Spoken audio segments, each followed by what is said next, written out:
Bueno, que los patitos. Vamos a China, Filipinas, Taiwán.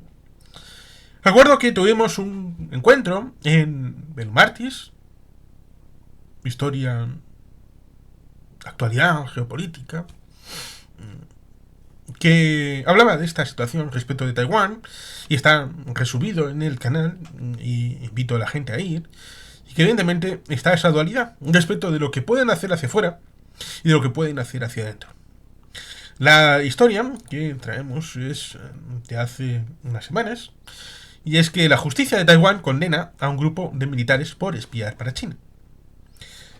El Tribunal Superior de Taiwán condenó a 8 miembros de las Fuerzas Armadas, 8, no nos vengamos arriba, algunos de ellos aún en activo, es decir, no todos en activo, algunos sí, de esos 8, por filtrar información clasificada a China en uno de los procesos por espionaje más relevantes de los últimos años.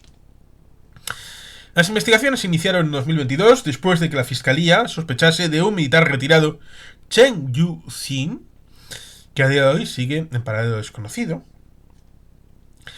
A partir de Chen se detectó una supuesta trama más amplia de reclutamiento de espías que recibían dinero a cambio de información.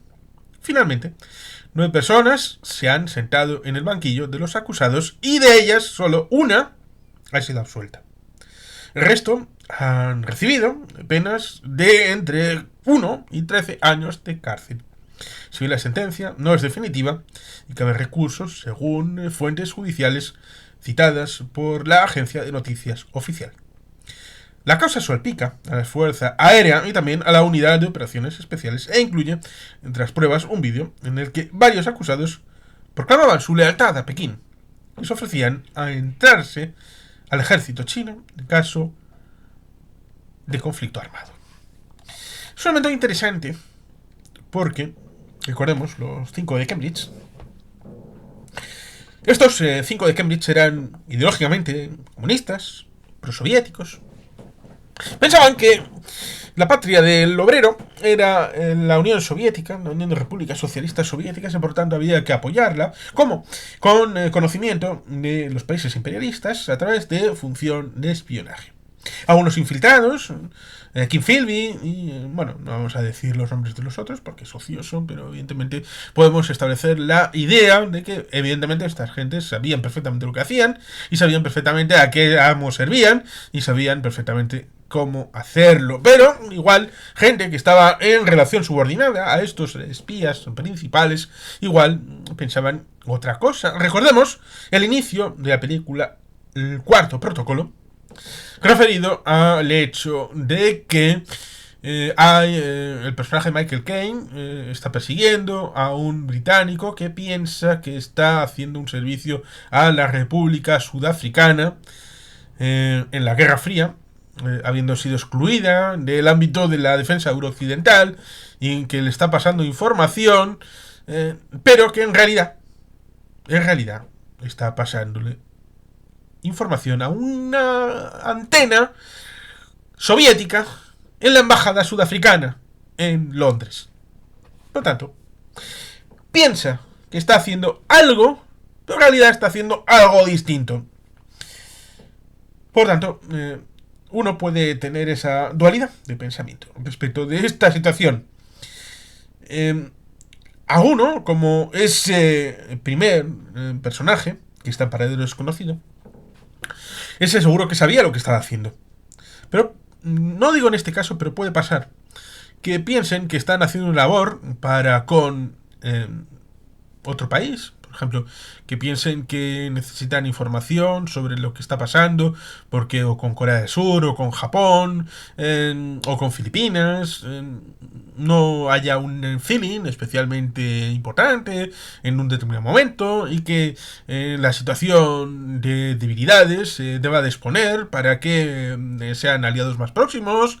Bueno, son elementos que uno puede introducir en el argumentario, en el cóctel de información que se da a un posible espía, para que éste acceda a transgredir los mandatos legales, constitucionales, de defensa del país para los enemigos internos y externos, para un bien superior, que es la búsqueda de esos aliados de la zona, a pesar de que, como digo, puede suceder que realmente estés ayudando al enemigo. Con lo cual, este circuito no creo que sea desdeñable el establecimiento.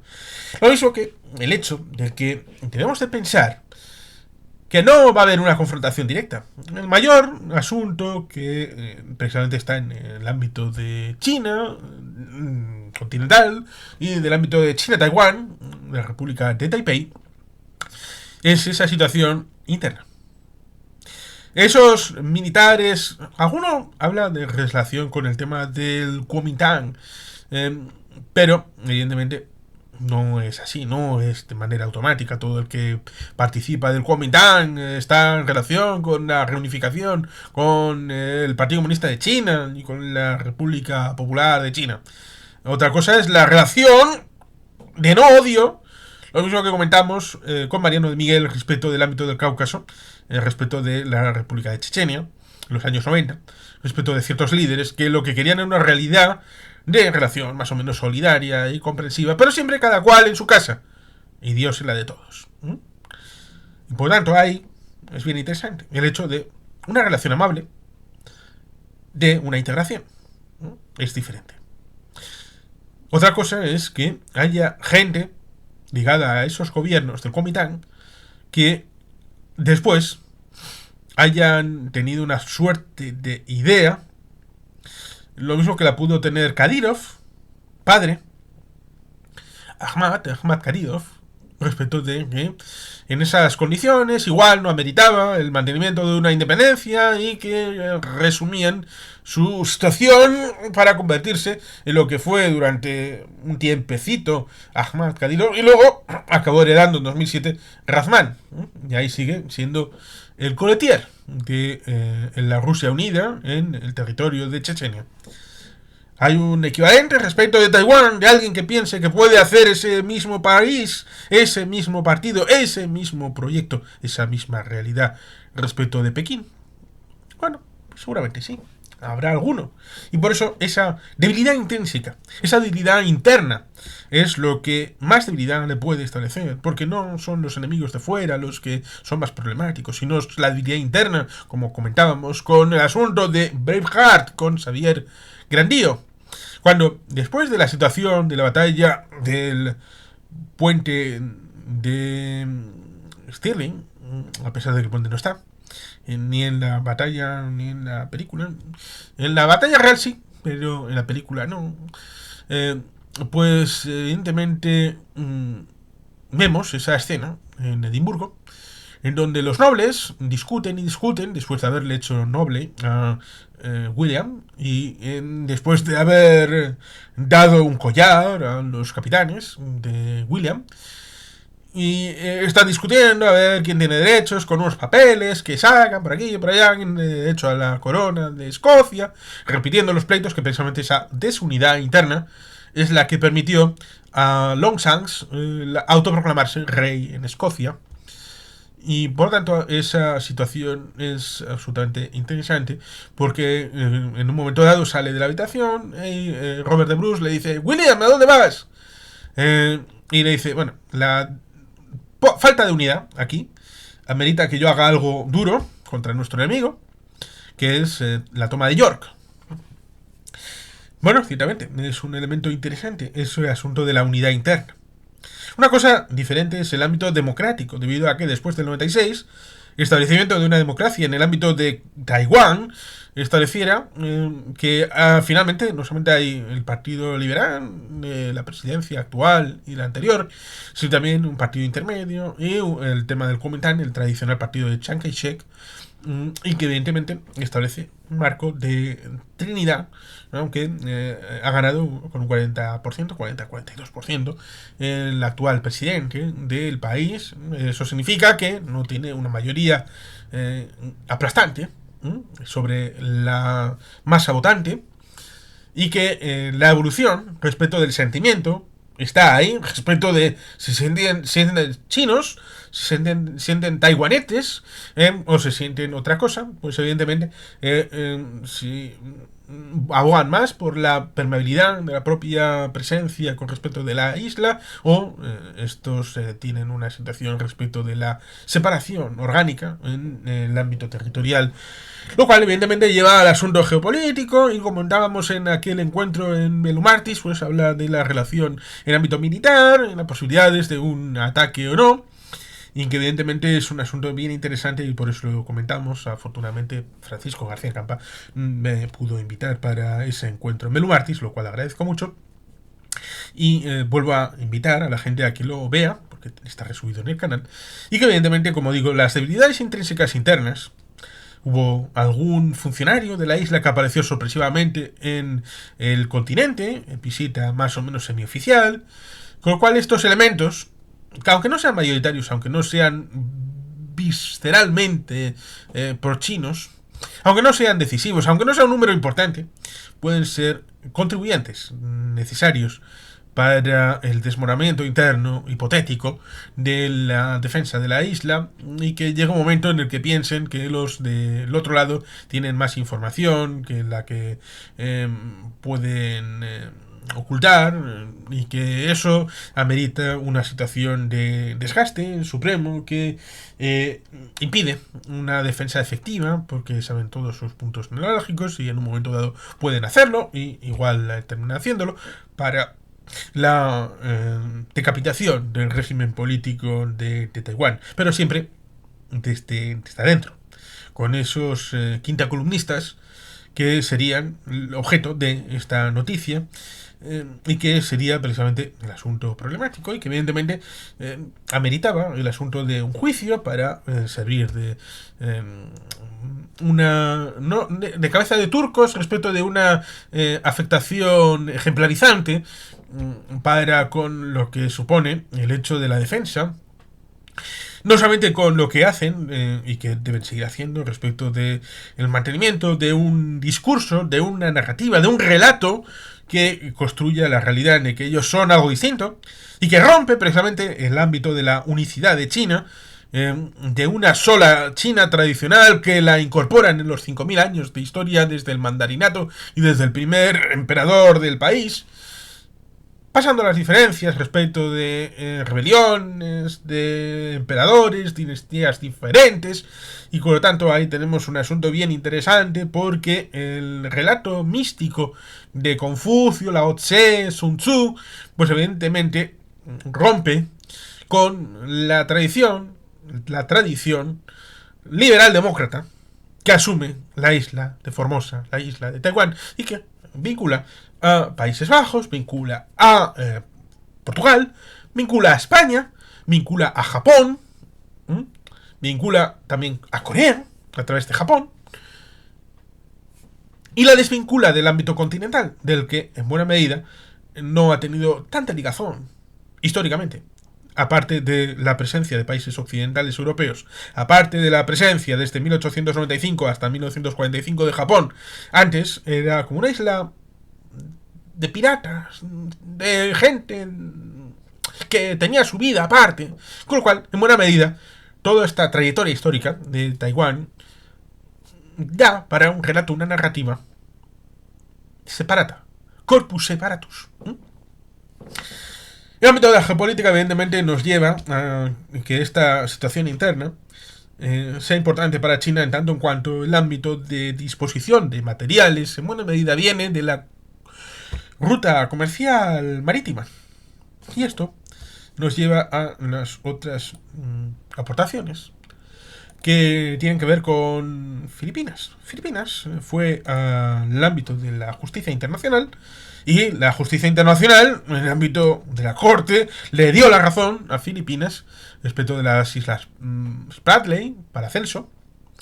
También están en disputa las islas Penghu, por ahí, y evidentemente toda esta situación, en buena medida, las islas Paracelso, las islas Spratly, en buena medida la posición, paradójicamente, es común tanto de Taiwán como de la China continental, y es el mapa de los 9 puntos. Pero los otros países que están en la zona del llamado Mar de la China Meridional, que está mal puesto, porque evidentemente eso da argumentos a China para decir, ¿veis? Es el Mar de la China Meridional, con lo cual es nuestro, es completamente nuestro entero. Es como si Italia dijera el Mare Nostrum fue nuestro y por lo tanto Italia actualmente debe de tener todo el mar Mediterráneo bajo su soberanía. Absurdo, ¿verdad? Habría gente que se cabrearía. Por ejemplo, Erdogan en Turquía, por ejemplo, Al-Sisi en Egipto, se cabrearía bastante, pero seguro que también el rey Mohamed VI en Marruecos, Felipe VI debería cabrearse en España, Macron en Francia. Territorios, países que evidentemente tienen derechos jurisdiccionales sobre el mar Mediterráneo. Y esto pasa con Vietnam, pasa con Indonesia, pasa con Filipinas, con muchos otros países que son ribereños del mar de la China Meridional. Y por tanto ahí tenemos el hecho de que Manila pide a Pekín que cese sus provocaciones en el mar de la China Meridional tras lanzar bengalas a uno de sus aviones. Las autoridades filipinas han denunciado el lanzamiento de bengalas por parte de China contra uno de sus aviones de patrulla sobre el mar de la China Meridional y han instado más bien a Pekín a detener de inmediato sus provocativas y peligrosas acciones en la zona. Manila ha informado en un comunicado recogido por Bloomberg de que un avión de la Oficina de Pesca y Recursos Acuáticos de Filipinas se encontraba realizando un vuelo de patrulla rutinario junto con la Guardia Costera del país cuando Pekín disparó injustificadamente bengalas desde el arrecife de Subi, una isla artificial militarizada reclamada ilegalmente por China, pero ocupada por Filipinas. Según el comunicado del grupo de trabajo de Manila sobre la zona marítima, el avión de la oficina fue también atacado el anterior 19 de agosto por misión aérea del Ejército Popular de Liberación durante un vuelo similar cerca de Scarborough Shoal. En esta ocasión, un avión de combate chino disparó múltiples bengalas que volaron a una distancia peligrosamente cerca de unos 15 metros del avión de la oficina de pesca sin que hubiera una provocación previa, según la misma nota. Filipinas se mantiene firme en el ejercicio de su derecho a reforzar el conocimiento del dominio marítimo dentro de su territorio soberano, espacio aéreo nacional y zona económica exclusiva, así como en alta mar, ha sentenciado el grupo de trabajo. China y Filipinas firmaron el pasado mes de julio, a comienzos del pasado mes de julio, un acuerdo provisional sobre sus disputas marítimas, con objeto de mantener la paz y estabilidad en aguas en disputa del mar de la China Meridional, a pesar del aumento de tensiones registrado durante el mes anterior a raíz de la colisión entre buques de ambos países en la zona.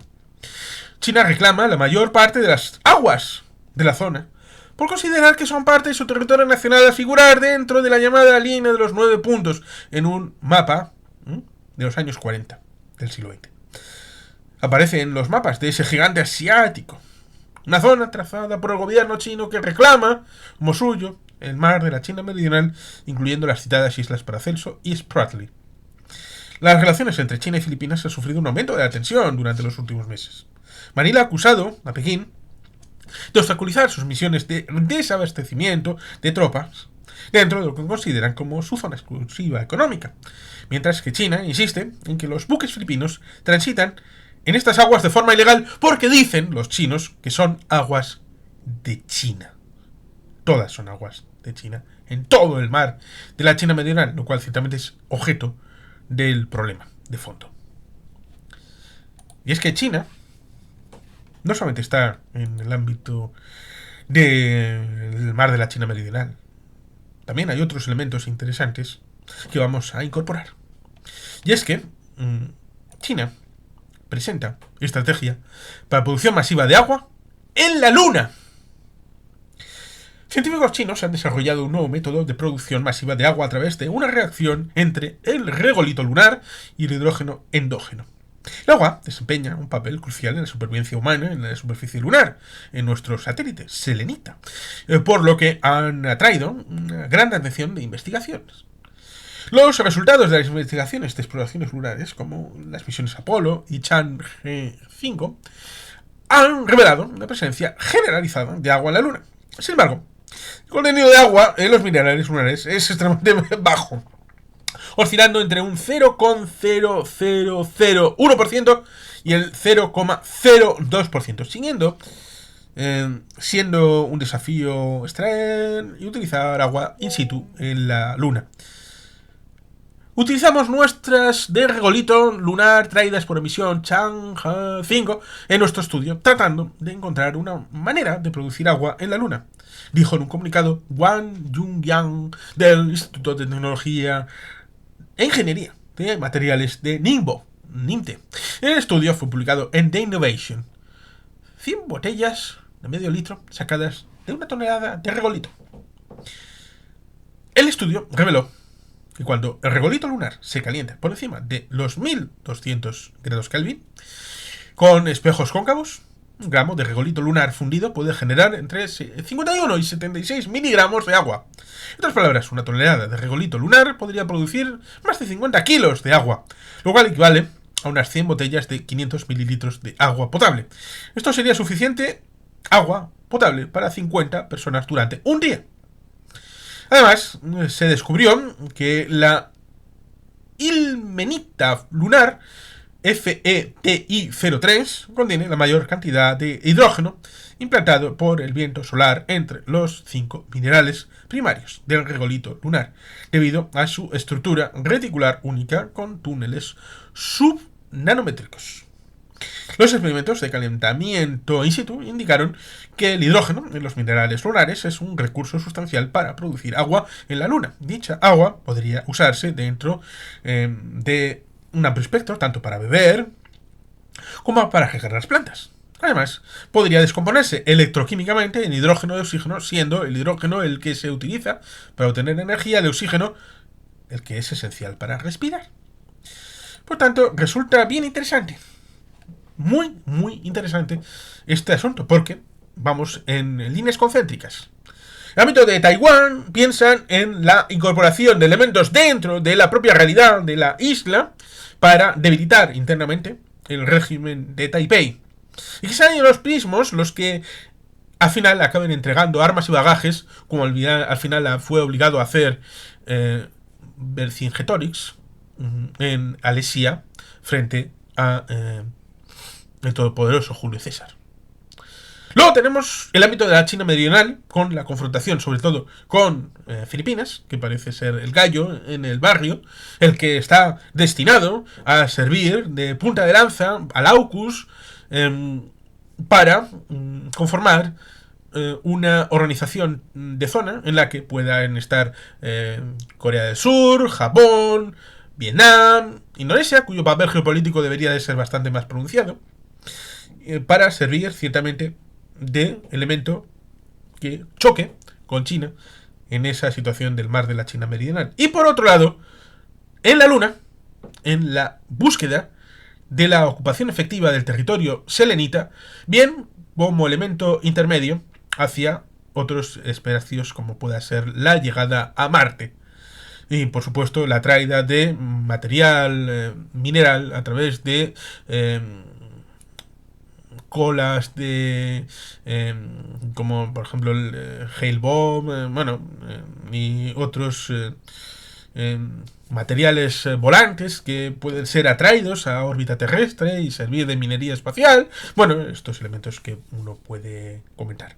Ciertamente, son tres escenarios que nos llevan al hecho de que China tiene un programa ambicioso de una realidad presente y que debemos de valorar tal y como es para entender la mentalidad no solamente de China y de sus actuales ocupantes del llamado Partido Comunista Chino, que económicamente no es comunista, pero sí es totalitario en tanto en cuanto han utilizado la etiqueta que siguen manteniendo para incorporar elementos antiguos del mandarinato, de la tradición confuciana, Lao Tse, Sun Tzu, y que evidentemente la China de siempre está ahí como rival histórico y que hasta 1800 era la primera potencia del mundo. Y bueno, sin más, queridos patitos, es que ricasco, agur berobat, Betty Gelpien.